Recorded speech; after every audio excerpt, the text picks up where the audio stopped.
देखिए छोटी छोटी जो हम लोग कमियां करते हैं ना, जो हम लोग गलतियां करते हैं ना, उस गलतियों की वजह से बड़ी बड़ी समस्याएं बन जाती है। ख्याल रखना, बड़ा गुब्बारा हो, उसमें मात्र छोटा सा कोई छिद्र हो जाए, धीरे धीरे गुब्बारा का पूरा हवा निकाल देगा। ऐसे ही आपके जीवन में जो छोटी छोटी आपकी कमियां आप करते हो, जिस पर हमारा आपका ध्यान नहीं जाता है, वही हम लोग के जीवन में हमेशा रोड़ा बन के खड़ा हो जाता है, परेशानी बन के खड़ा हो जाता है। तो उस परेशानी से मुक्ति कैसे पाए, यह हमारा शास्त्र बताता है।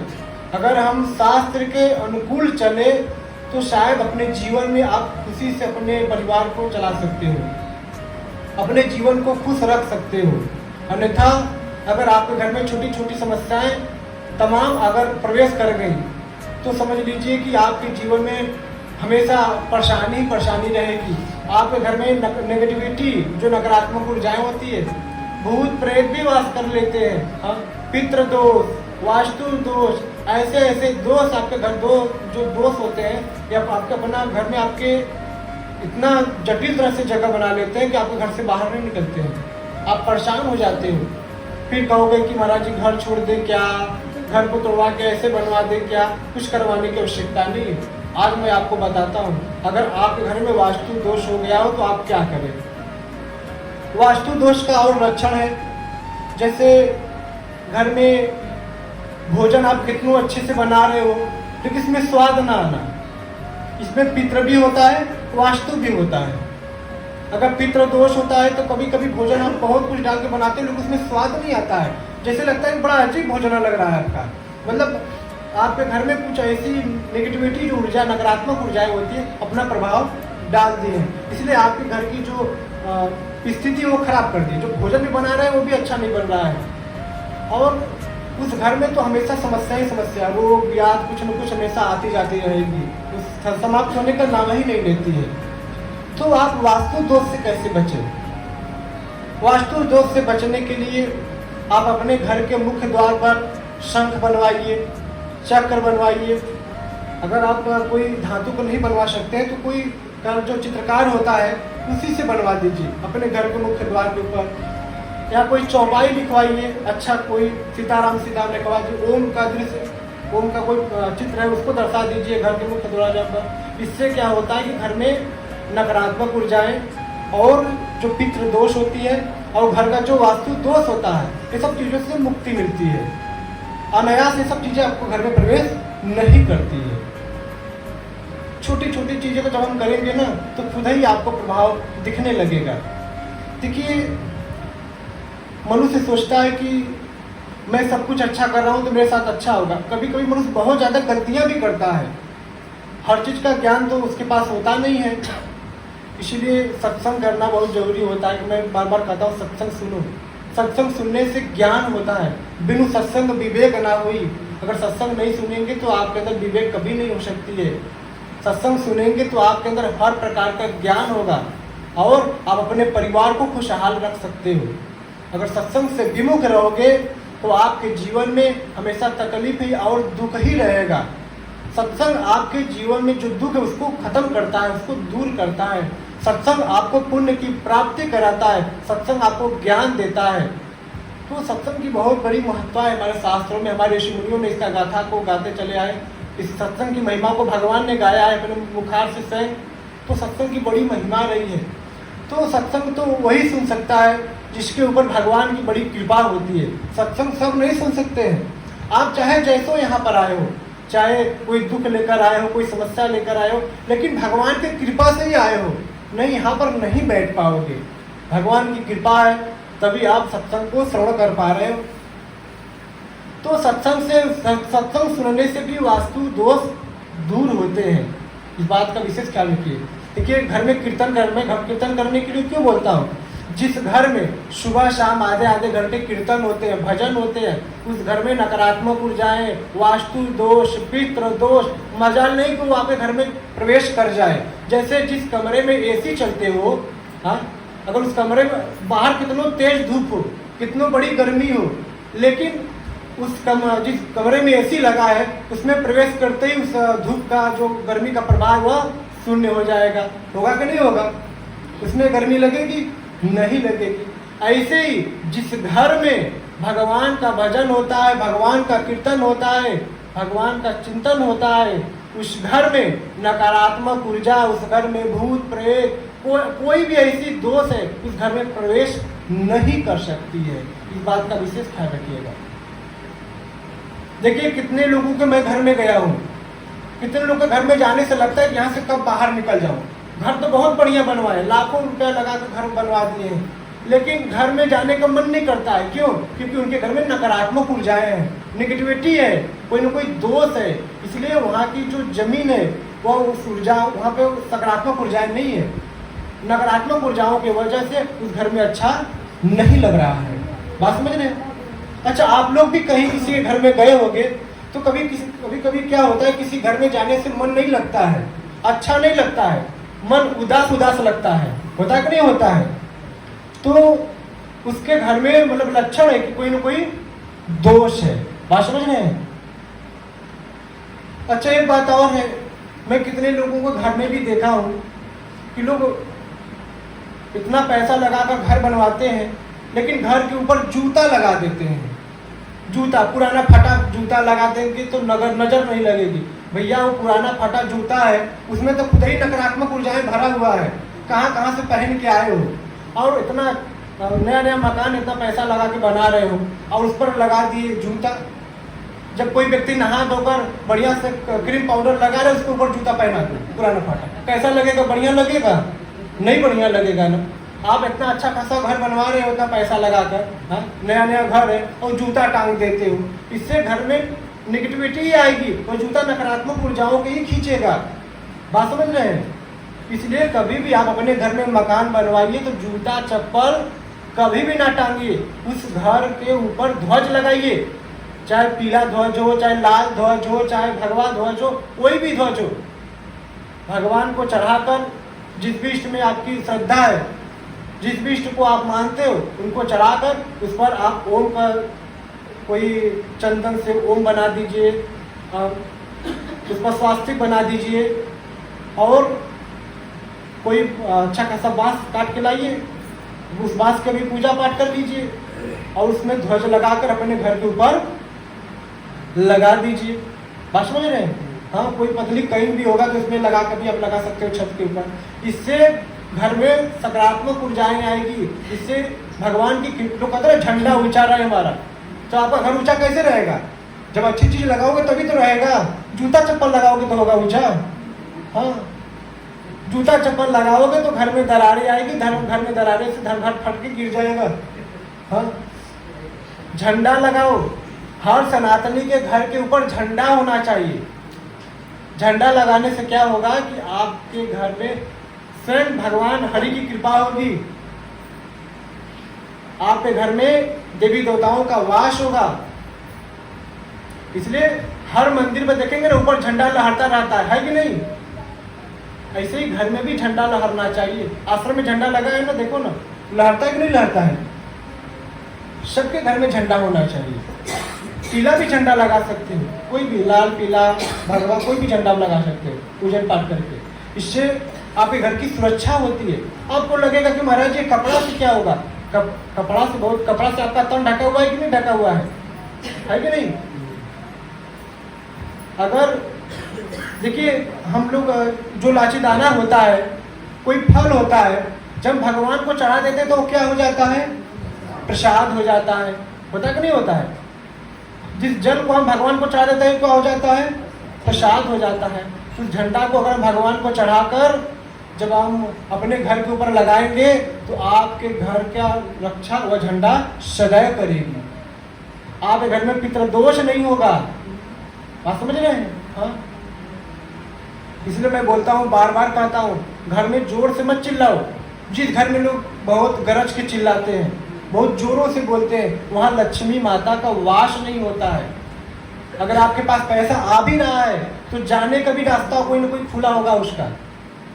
कभी आप जो पूजा पाठ का धार्मिक व्यक्ति होता है, संपन्न व्यक्ति है, उसके घर में जाइए, देखिए बहुत धीरे से लोग बोलते हैं, बहुत आराम से बोलते हैं और घर की साफ सफाई पर विशेष ध्यान देते हैं। उनके घर में कचरा नहीं देखेंगे। सबके घर में कचरे होते हैं, लेकिन सब लोग अपने घर की सफाई क्यों करते हैं? ताकि हमारे घर में निगेटिविटी का प्रभाव न रहे, सकारात्मक ऊर्जाएं बने रहे, घर में कोई दोष ना आए, इसलिए हम अपने घर में साफ सफाई पर विशेष ध्यान देते हैं। आप नहाते रोज क्यों हो? आप रोज इसलिए नहाते हो ताकि आपके शरीर पर कोई गंदगी ना आए, आपका शरीर बीमार ना पड़े, आपका मन स्वस्थ रहे, आपका शरीर स्वस्थ रहे, है कि नहीं? शरीर को स्वस्थ रखने के लिए, शरीर को साफ सुथरा करने के लिए ही आप नहाते हो ना। तो रोज नहाना जरूरी है, तो घर की सफाई रोज क्यों नहीं है? यह गृहिणी माता है, इसमें आपके पूरे परिवार के सदस्य लोग रहते हैं, आपके परिवार को छाया देती है गृहिणी माता। आपका कर्तव्य होता है उस सूर्य उदय के पहले घर में झाड़ू लग जाना चाहिए, सूर्य उदय के पहले घर में धूप दीप और कपूर का आरती होना चाहिए। इससे घर में हमेशा खुशहाली रहेगी। आप 1 ही रुपया कमाओगे लेकिन आपके घर में बरकत होगी, शांति रहेगी। उस घर में रहने वाले बच्चे बुद्धिमान और विवेकवान रहेंगे, उस घर में रहने वाले बच्चे बहुत तरक्की करेंगे, पढ़ने लिखने में तेज होंगे। यह हमारा शास्त्र कहता है, यह सब चीज हमारे ऋषि मुनियों ने लिखा है हजारों साल पहले, आज की बात नहीं है। हमारे ऋषि मुनि लोग कितने जानकार थे, वह आज की बात तब पहले ही लिख दिए कलयुग में क्या होने वाला है। उन ऋषि मुनियों की बात मैं आप लोग को बता रहा हूं। अपने मन में इस बात को गांठ मार लो, नहीं तो जीवन क्या होगा, दुख में ही पड़ा रहेगा, हमेशा दुर्गति की तरफ चला जाओगे।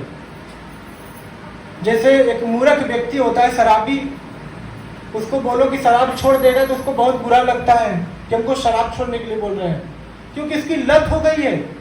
उसको भी, वो भी जानता है कि ये बुरा चीज है, इससे हमारा परिवार तबाह हो जाएगा, लेकिन वह चाह के नहीं छोड़ता है क्योंकि उसके अंदर एक लत हो गई है। तो उस लत को छुड़वाने वाला कौन है? हमारा शास्त्र है, सत्संग है। आपको बुरी संगत, बुरी लत से कोई छुड़वा सकता है तो वह सत्संग है। सत्संग अमृत का काम करता है आपके अंदर जब जाता है, तो जब आप उसको अपने जीवन में उतारते हो, जब उसका मार्गदर्शन करते हो उस गुरु वाणी का, तब वह वाणी गुरु का जो होता है आपके जीवन में अमृत का काम करता है। गुरु वाणी पर चलना चाहिए जिससे आपके जीवन में तरक्की होगा। देखिए, सुख दुख तो सबके जीवन में लगा रहता है। दुख सुख किसके जीवन में ही नहीं, भगवान राम के जीवन में दुख सुख आया, भगवान कृष्ण के जीवन में आया कि नहीं आया? भरत के जीवन में आया, माता सीता के जीवन में आया, किसके जीवन में नहीं आया? दुख आता नहीं रहने के लिए बस बात रह जाता है कहने के लिए। दुख आएगा तो चला जाएगा। दुख सुख पकड़ के भगवान का चिंतन भजन नहीं किया जाता है, भगवान का चिंतन निस्वार्थ भाव से किया जाता है। आप हमेशा जीवन में आनंदित रहोगे, खुश रहोगे। दुख आए सुख आए कोई प्रभाव आपको पड़ने वाला नहीं है। इसलिए भगवान का भजन भाव हमेशा निस्वार्थ भाव से किया जाता है। आप इच्छा रखकर भगवान का चिंतन भजन करोगे तो शायद कभी भगवान से आप दूर भी हो सकते हो। अरे तो कोई इच्छा तो तमाम आपके अंदर उत्पन्न होती रहेगी और हो सकता है कोई न पूरा हो, है कि नहीं? कर्म आपका कुछ नहीं है और ख्वाब आपकी बहुत बड़ी है और नहीं पूरा हुआ, अब मैंने भगवान में लगा मेरा ये काम नहीं हुआ। तो ये सब भाव रख के पूजा पाठ नहीं किया जाता है। मैंने कई बार संकल्प की बात कही है कि अगर आपके जीवन में घोर संकट आ गया है, अगर आपके जीवन में घोर तकलीफ आ गई है, आपको कोई रास्ता नहीं मिल रहा है बाहर निकलने का, आपको लग रहा है कि मेरा परिवार अब दलदल में बज रहा है, आपको लग रहा है कि मेरा परिवार अब गरीबी की तरफ जा रहा है, आपको लग रहा है कि हमारी परिवार निर्धनता की तरफ जा रहा है, तो मैं कई बार आप लोग से प्रार्थना और विनती किया हूँ कि आप हनुमान चालीसा का पाठ संकल्प लेके करिए। 21 दिन का, 41 दिन का, 7 दिन का आप संकल्प लीजिए और धूप दीप दिखाकर मन की पवित्रता के साथ ब्रह्मचर्य का पालन करते हुए, पुरुष है आप स्त्री हो, और अपने पवित्रता पर ध्यान देते हुए अगर हनुमान चालीसा का पाठ करें धूप दीप लगाकर नियम पूर्वक विश्वास से, तो आप देखिएगा उसकी मनोकामना धीरे धीरे पूर्ण हो जाएगी। एक बार में नहीं, दोबारा चालू करो, तिबारा चालू करो, देखना निश्चित संकेत आएगी आपके मन में। स्वप्न में संकेत हनुमान जी देंगे, मतलब दर्शन देंगे, बंदर रूप दर्शन देंगे या साक्षात रूप दर्शन देंगे, कोई इनको रूप में दर्शन देंगे और आपका काम बन जाएगा। अब इसको करिए। देखिए, मैं कोई कहानी नहीं सुना रहा हूँ, जब भक्तों का अनुभव सुनेंगे तब आपको लगेगा कि ऐसा भी होता है। तब आपकी रुचि बढ़ेगी उसके प्रति। क्या इतना जाके शक्ति है? हाँ है, बहुत शक्ति है, करो तो पहले।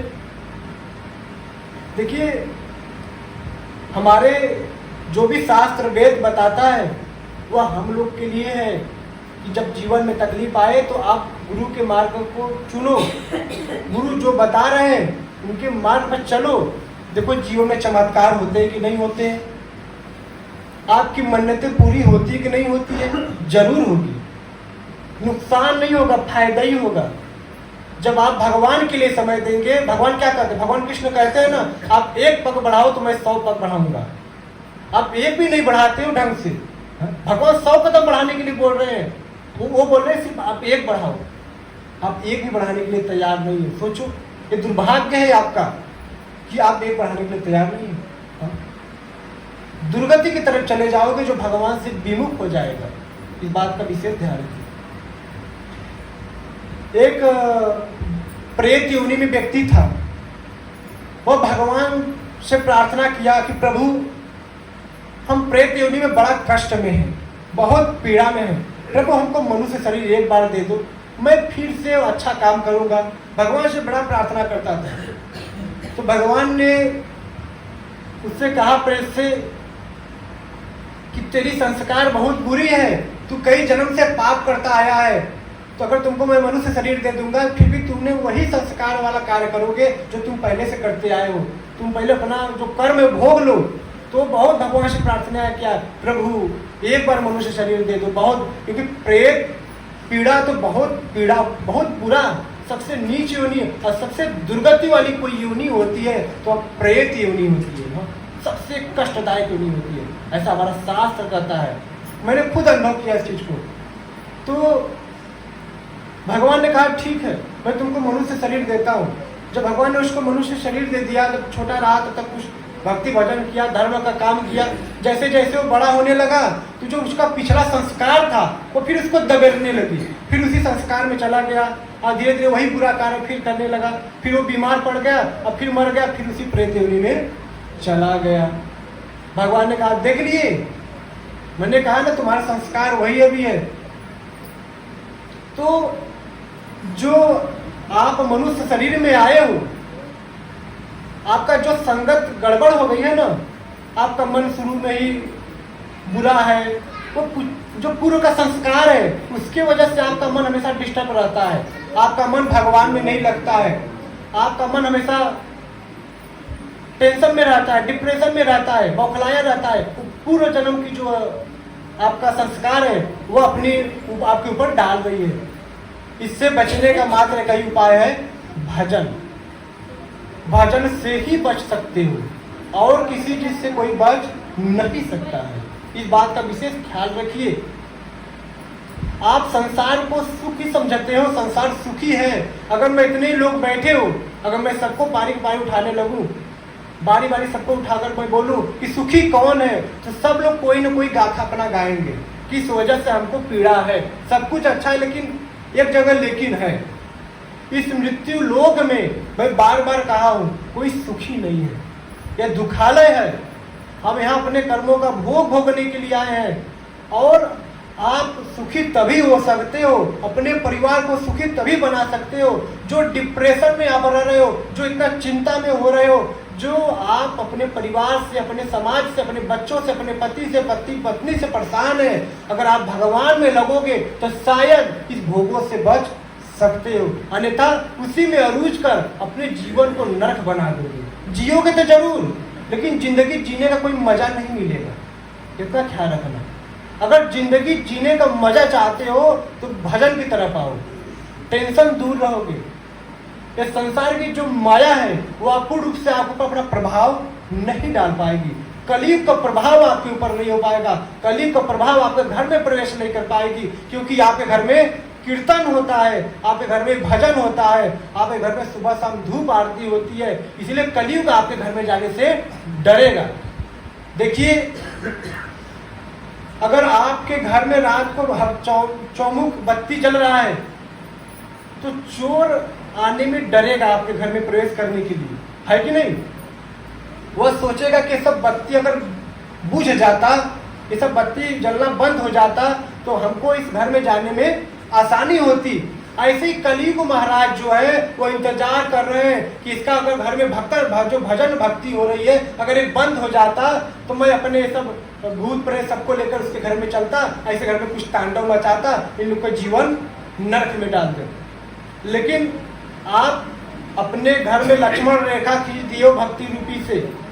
जिसके घर में कीर्तन रूपी लक्ष्मण रेखा खींचा हुआ है उस घर में भूत प्रेत अपना प्रभाव पूर्ण रूप से नहीं डाल पाती है। इस बात का ख्याल रखना।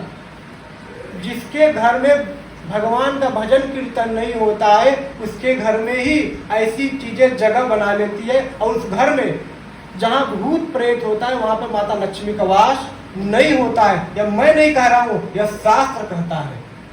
इसलिए सत्संग सुनो, सत्संग सुनने से भी पुण्य की प्राप्ति होती है। जब आपके जीवन में पुण्य की प्राप्ति होगी तो पाप तो ऐसे ही भाग जाएगा। पाप का बाप भी आपके घर में नहीं रुक सकता है, पाप का बाप भी आपके ऊपर नहीं रुक सकता है। जब सत्संग का प्रभाव आपके जीवन में पड़ने लगे, जब सत्संग का रंग आपके मन में चढ़ने लगे तो जितने भी नेगेटिव चीज है सब बाहर हो जाएंगे।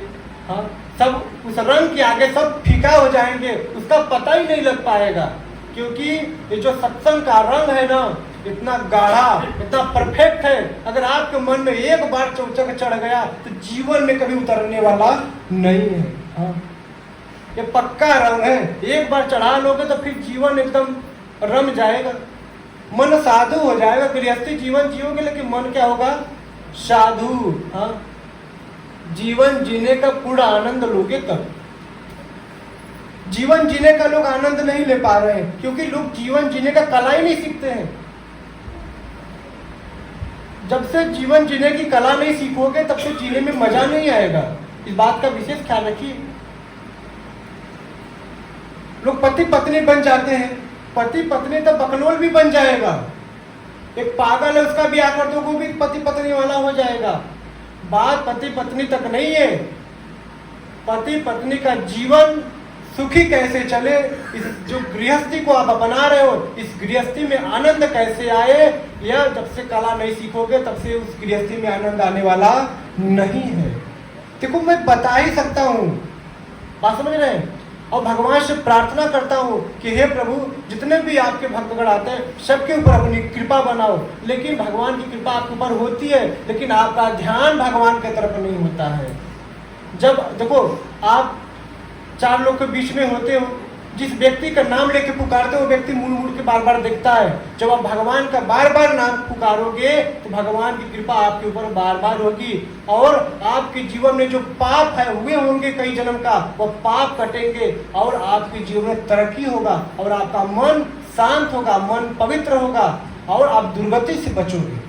भगवान का नाम लेते हो तो आपके जीवन में जो दुख आने वाला होता है वो भी आपसे एक बित्ता दूरी बना के निकल लेता है। हाँ?